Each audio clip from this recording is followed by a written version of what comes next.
Ale had lived alone in the deep alien forest for many months now. He was a human mechanic who came to this quiet planet to fix satellite towers. But the towers were fixed long ago, and still he stayed. He liked the peace, the silence, the tall, blue trees, and the red grass under his boots. But something had changed in the last few days. He felt eyes on him every time he stepped outside his cabin.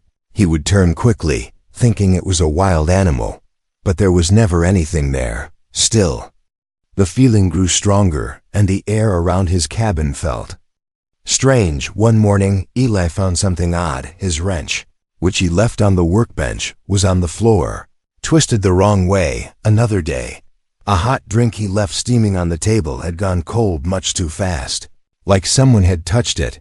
He started to test the air vents and security lights, thinking maybe a small animal was sneaking in, but he found nothing. One night, he stood by the window, staring out at the dark trees.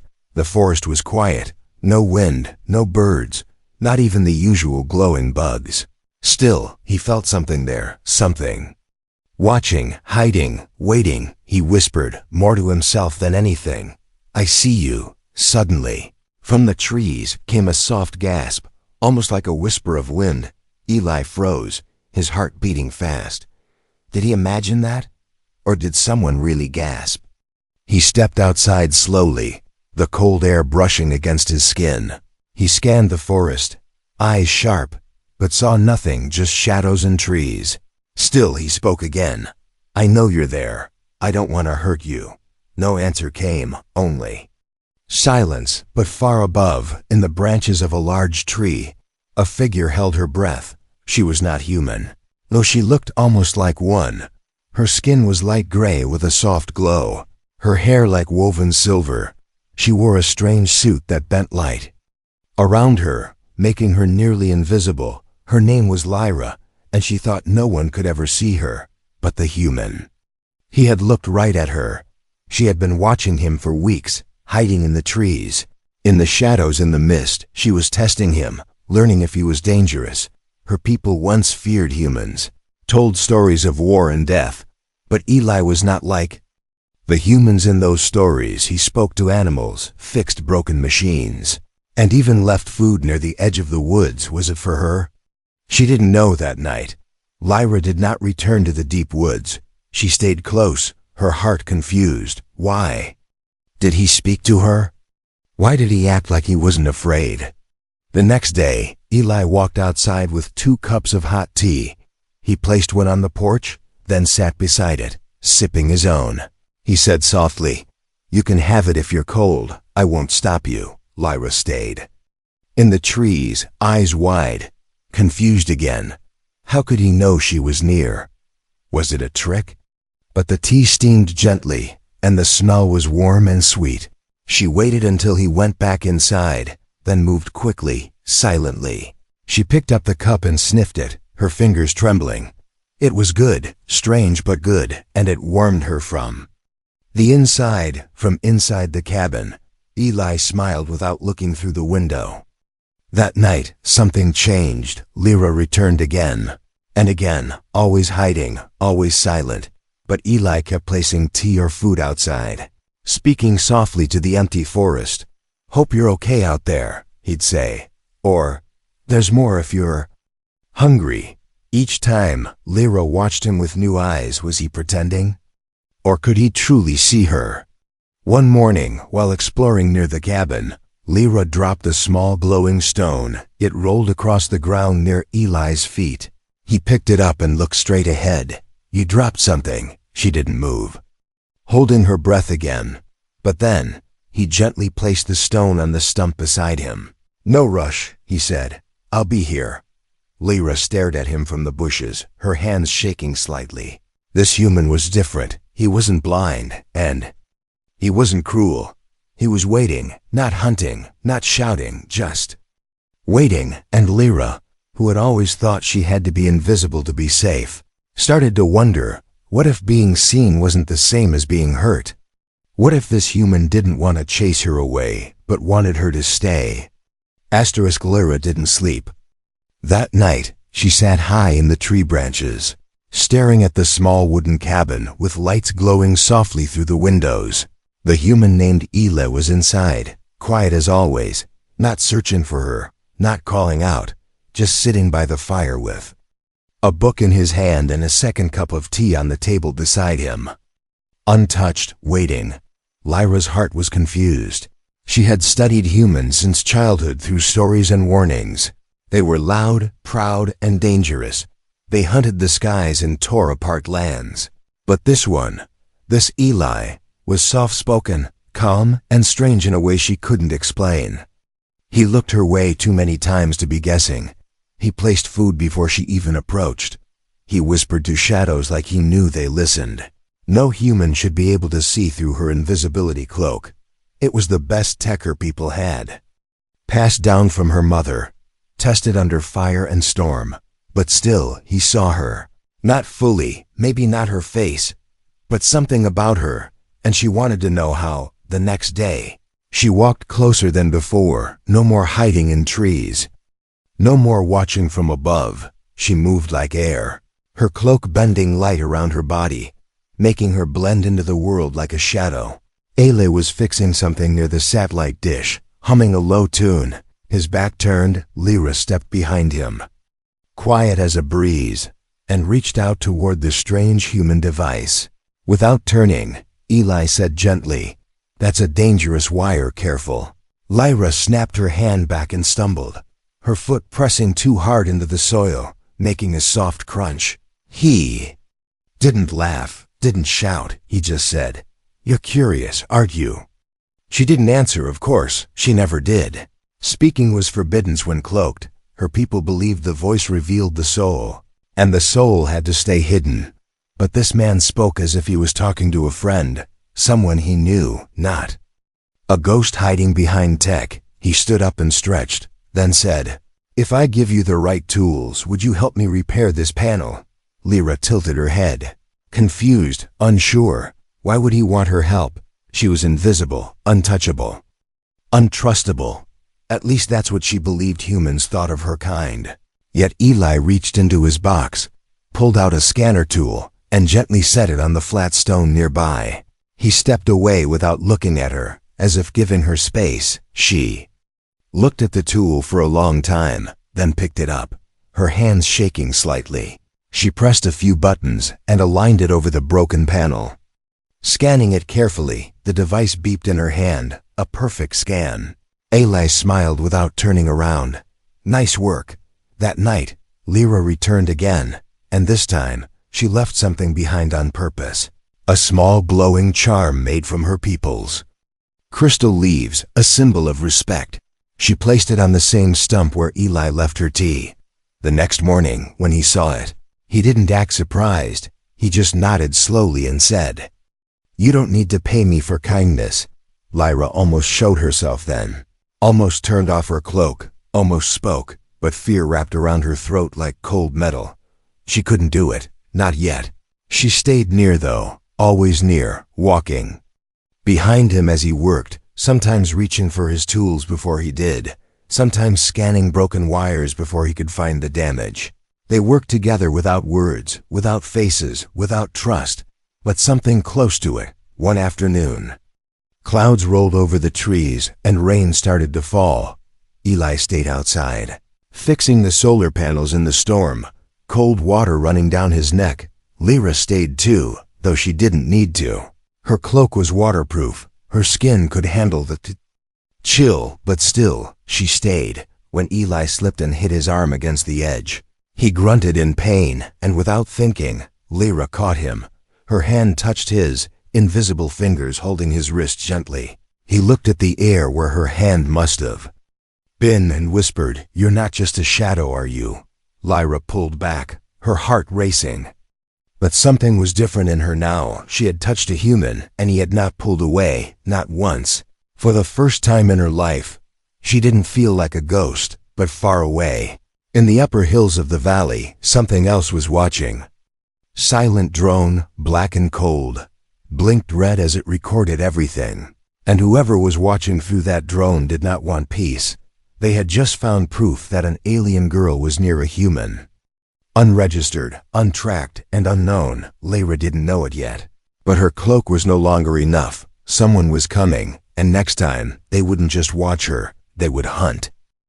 The cabin door creaked open at sunrise, and Eli stepped out holding a small bowl of fresh berries in one hand and a folded blanket in the other. He placed both gently on the porch, just like he always did, and sat down in his chair without a word. Lyra was already there, hidden under her cloak, watching him from just a few feet away. She didn't understand why he kept doing this. He never forced her to speak, never tried to pull her from hiding, never asked for anything back. But he always left something thoughtful, as if he knew she needed it before she did. That morning was colder than usual, and the air had a sharp bite that made her fingers numb. When she saw the blanket, her chest tightened a little. She almost laughed, but it came out like a quiet puff of breath, barely heard. Eli looked up quickly, his eyes scanning the space in front of him. He smiled, not to mock, but as if he was happy. She was still near. "I hope it's warm enough," he said softly. "You don't need to freeze to stay hidden." Lyra's hand moved forward and touched the edge of the blanket. It was soft, thicker than it looked, and carried his scent, earth, smoke, and metal. She took it, fast but quiet, and wrapped it around her shoulders even though she was still cloaked. Eli pretended not to notice, but the corner of his mouth lifted. Just a little more. Later that day, they worked again near the broken solar array. Lyra moved silently beside him, handing him the right tools before he even asked. He acted like it was normal, like she was just another pair of hands in the crew. At one point, he chuckled and said, "You've got a better sense for circuits than most people I've met." Lyra tilted her head, surprised. It was the first time someone praised her like that without seeing her, without measuring her, without scanning her for danger. And something small inside her began to melt. That night, she did something strange. She brought a gift, not something from her world, but something she made. A small metal bird crafted from scrap wires and bolts she found near his tool shed. It didn't fly or move, but it looked beautiful in the moonlight. Silver wings and tiny feet. She placed it on his workbench and disappeared into the trees. Eli found it the next morning, and he didn't speak for a long time. He just stared at it, touched it gently, and finally said, "Thank you." But what neither of them knew was that the drone had returned. It hovered far above the cabin, cloaked in a military stealth field. Inside the drone's camera feed, Lyra's energy signature glowed faintly. It had tracked her for days, waiting for a clean image. The signal reached a satellite, and from there, it bounced to a dark control room filled with men in black suits and cold eyes. "She's untagged," one of them said, "and bonded with a human." Another man leaned forward, his voice like ice. "That's against protocol. Bring her in." Back at the cabin, Eli had a strange feeling all day. He kept glancing at the sky, checking his sensors, and scanning for power spikes. He didn't see anything, but something felt off. That night, he stayed awake longer than usual, drinking coffee and watching the forest. Lyra was there too, sitting on a low branch, closer than ever before, the blanket still wrapped around her shoulders. She whispered something under her breath, a word from her language, soft and ancient. It meant, "seen," but she didn't know why she said it. Maybe because she felt it more now than ever. Eli spoke gently, without turning. "I don't know who you are, but I'm glad you're here." That one sentence hit her like wind through leaves. She wanted to speak, to answer, to say thank you, but before she could gather courage, a sharp clicking sound echoed across the woods. Eli stood up at once, his face hard, eyes scanning. Lyra froze, her instincts kicking in. The drone, still invisible to the eye, had just locked onto her cloak's power source. Suddenly, her device sparked once, and her cloak flickered. Just for a second, Eli saw it, the shape of a girl wrapped in a blanket, outlined by moonlight for only a blink. But he didn't gasp, didn't panic. He stepped forward and whispered, "They found you, didn't they?" Lyra took a step back, ready to run. But Eli held out a hand, steady and strong. "You don't Have to run, not from me. And for the first time in her life, Lyra didn't know what to do because someone had seen her, truly seen her, and didn't turn away.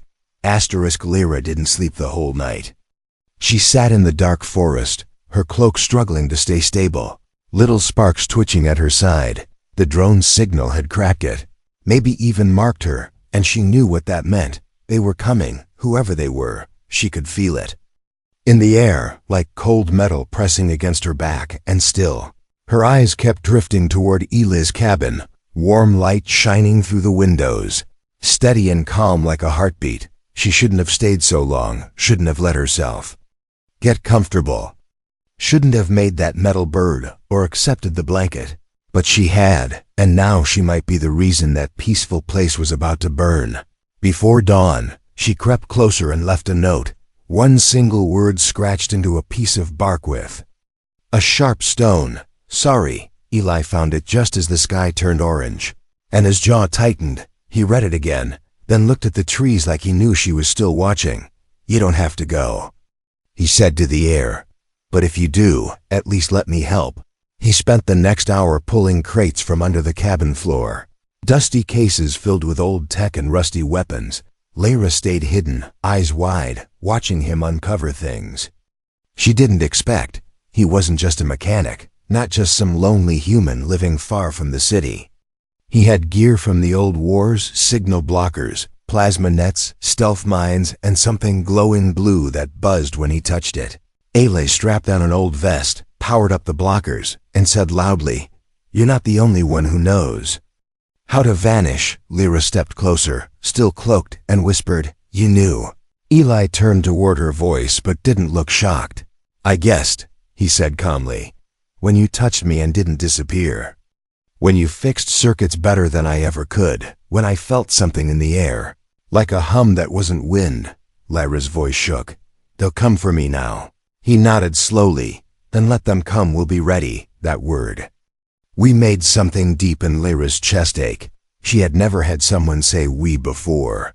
Only you, or them. Never us. She stepped out of the cloak completely for the first time. Her form fully visible in daylight, gray skin, silver eyes, soft markings along her arms that glowed faintly. Eli didn't flinch, didn't back away. He simply said, "Welcome to the team." Together, they worked fast, building traps in the trees, linking signal jammers to the old fences, and rigging flash grenades from broken drones and batteries. By nightfall, the forest around the cabin had changed. It wasn't just a home anymore, it was a defense ring. Silent and deadly, Eli showed Lyra how to use a pulse blaster, but she shook her head. "I don't shoot," she said quietly, "but I can blind them." He looked confused, and she stepped back, closed her eyes, and pulled something from inside herself. A shimmer of light wrapped around her. And for a brief second, she became almost pure energy, glowing like a falling star. Eli stumbled back, shocked. What the hell was that? Lyra opened her eyes, breathing fast. "It's a gift. Rare in my bloodline. I can bend light not just around me, but through others.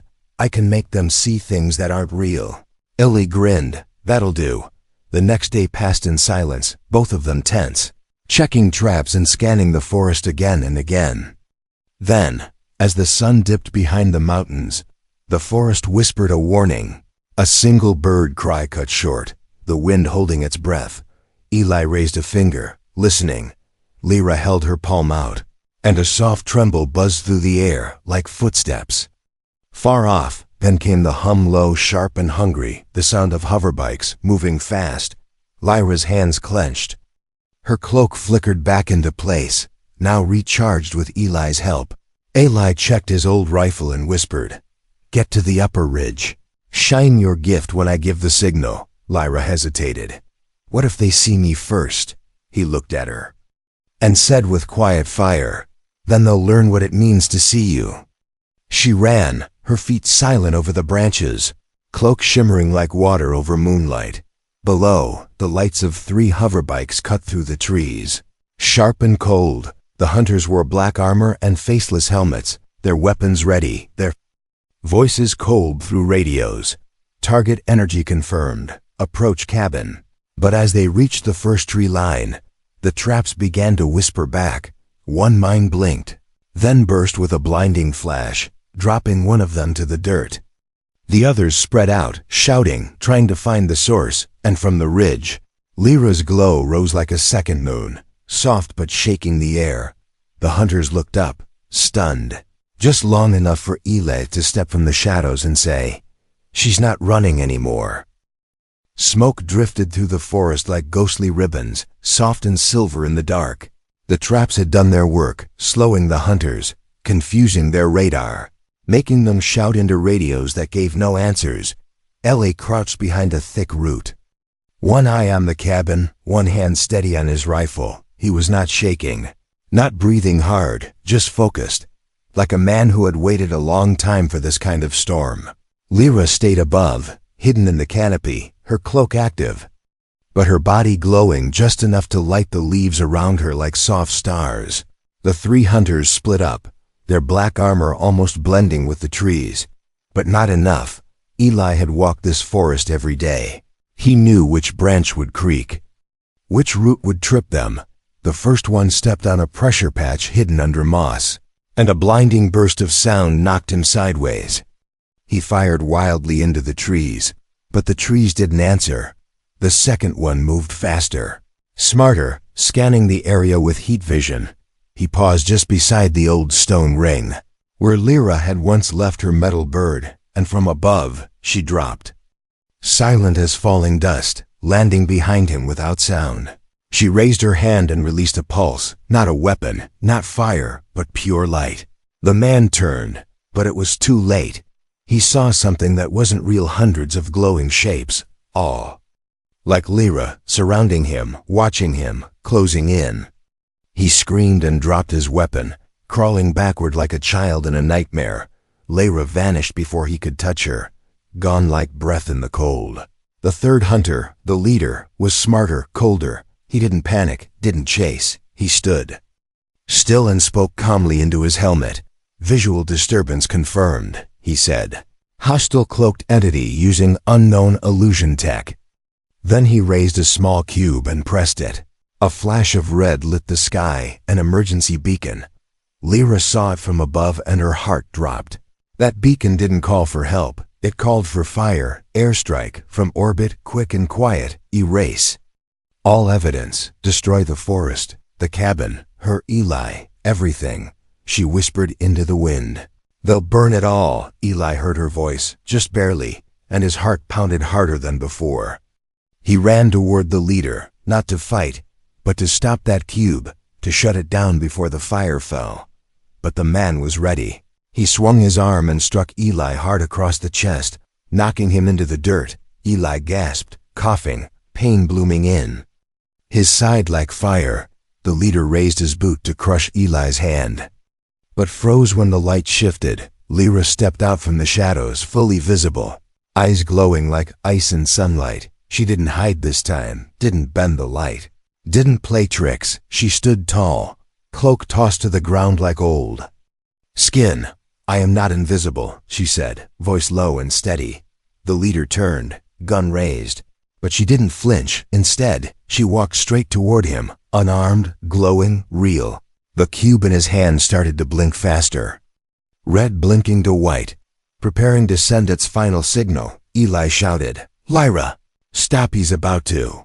But she didn't stop. She kept walking, and when she was close enough to reach him, she reached into his mind instead. Her light wasn't just brightness, it was language, memory, energy, all in one. The man staggered, his weapon falling as visions filled his helmet. He saw her people, scared and hiding, running from fire. He saw her as a child, building small stars out of wire while sirens screamed in the sky. He saw her lose her sister, her home, her name. And then he saw Eli, offering a blanket, offering peace. The light faded, and the man dropped the cube, stunned and silent. Lyra crushed it underfoot without a word. Eli stood slowly, holding his ribs, eyes wide. "You didn't blind him," he said softly. "You showed him." She looked at him, face calm but eyes shining with tears she didn't let fall. I wanted him to see. She whispered. Truly see, Eli nodded, then looked up at the dark sky. No fire fell, no orbit strike. Only wind and silence, and somewhere deep in the forest, the first hunter was still running. The second was curled in a ball, shaking from things his eyes couldn't forget. And the third, the leader, was on his knees, staring at the place where Lyra had stood, not with hate, but with something else. Something close to understanding. The forest was quiet again, the kind of silence that didn't feel safe, but still and watching, like something was holding its breath. Eli sat against the tree near the cabin, his side wrapped in bandages, the pain in his ribs dull but steady. Lyra sat beside him, visible now, no longer cloaked, no longer hiding. She stared at the sky where the beacon signal had once reached, and where no fire had come. They'll send more, she said softly. Or worse news of what I did. Eli nodded. Maybe, he said. But now they know you're not the monster they expected.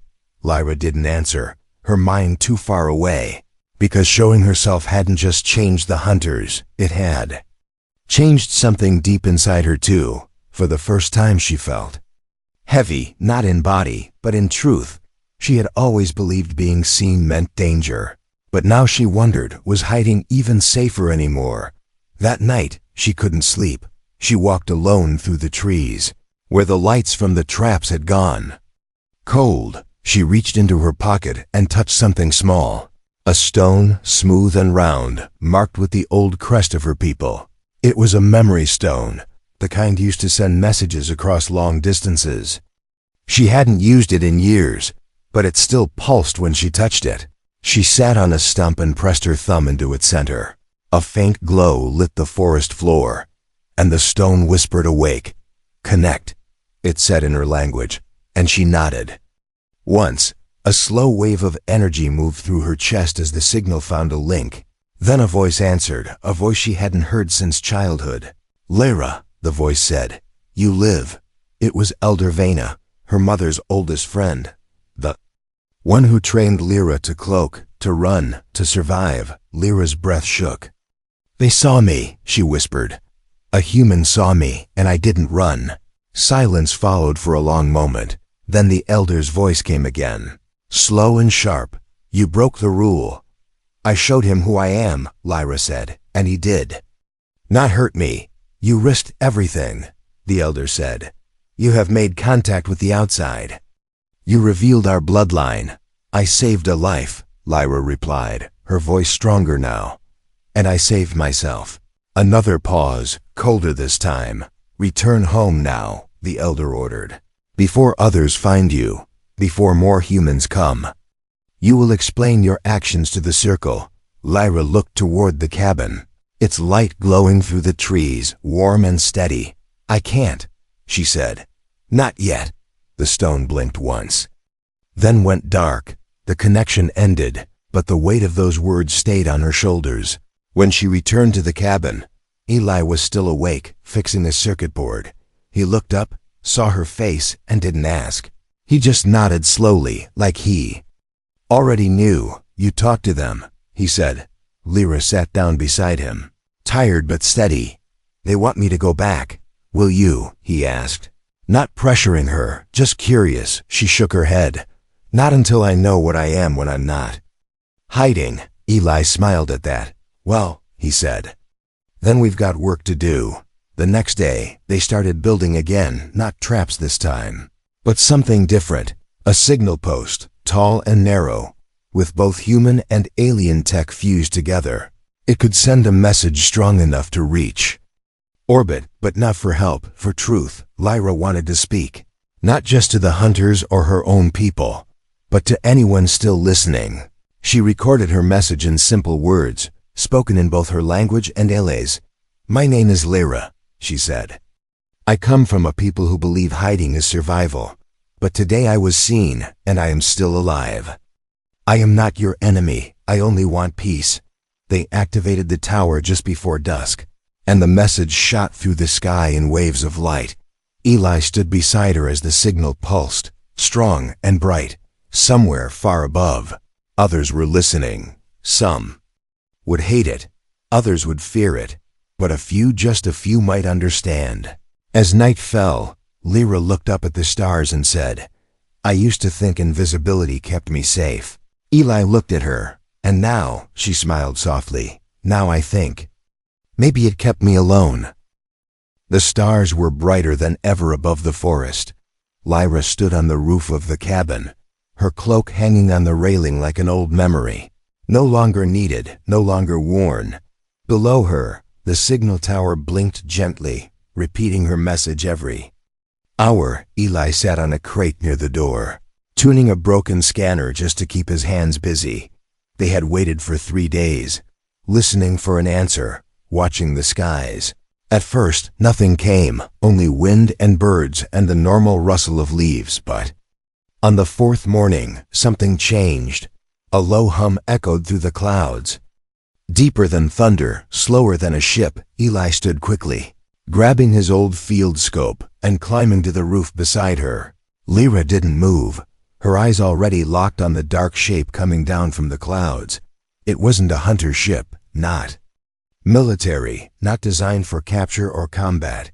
It was smooth, silver, and shaped like a drop of water, glowing with pale blue light underneath. A diplomatic vessel, used by old neutral worlds, the kind that didn't take sides, only carried messages. Lyra's heart beat faster as the ship slowed and hovered above the clearing. Then a soft voice came through a speaker, not harsh, not cold, just calm. "We received your message," the voice said. "We would like to speak." Lyra looked at Eli, who raised an eyebrow, then gave a small nod. "Go on," he said. "You already started this." She stepped forward, her legs shaking just a little, but her back straight, her voice steady. "I'm Lyra," she said into the sky. "I'm not invisible anymore." The ship landed, soft as a feather, and from its side, a door opened. 3 figures stepped out, not soldiers, not hunters, but speakers, dressed in flowing gray robes, symbols on their arms showing old peace codes. They looked at Lyra, truly looked, and one of them smiled. "Your voice reached places silence never could," he said. "We came not to take, but to learn." Lyra nodded, still unsure if this was real, if this was happening. Then the oldest among them stepped forward and held out a device. "This is a translator," he said, "but we prefer you speak as yourself." Lyra took it, then slowly said, "I only wanted to stop running. And now you've stopped." The speaker replied, "What do you want next?" Lyra looked back at Eli, the man who saw her even when she didn't know how to be seen. "I want a bridge," she said, "between those who hide and those who fear. I want to teach them how to look at each other without pain." The 3 visitors nodded, and the youngest among them tapped their wrist screen, sending her words across dozens of channels. It was done. Her voice was out there, far beyond the forest, reaching places her cloak could never go. Later, the visitors left, promising to return with others who wanted peace, not just with humans, but with anyone who lived unseen. Eli and Lyra watched the ship rise into the stars, then disappear beyond the clouds. The forest was quiet again, but not the same kind of quiet this time. It felt like something had changed, something deep and wide and good. Eli turned to her and said, "So what now?" Lyra smiled, not the nervous smile she wore before, but something full and open. "Now," she said, "we build more than signals." She pointed to the edge of the forest, where stones could become foundations and wires could become doors. "We build a place where no one has to hide to be safe," she said, "where being seen doesn't mean being hunted." Eli chuckled. "You're starting to sound like a leader." Lyra laughed, and for the first time, it wasn't small or careful. It was bright and full, echoing through the trees like a new kind of music. And as the stars turned above them, and the forest listened, and the world waited, Lyra stood without her cloak, without fear, and without shadows, because once she thought she had to stay invisible to survive. But now she knew the truth. Being seen, truly seen, was the beginning of everything.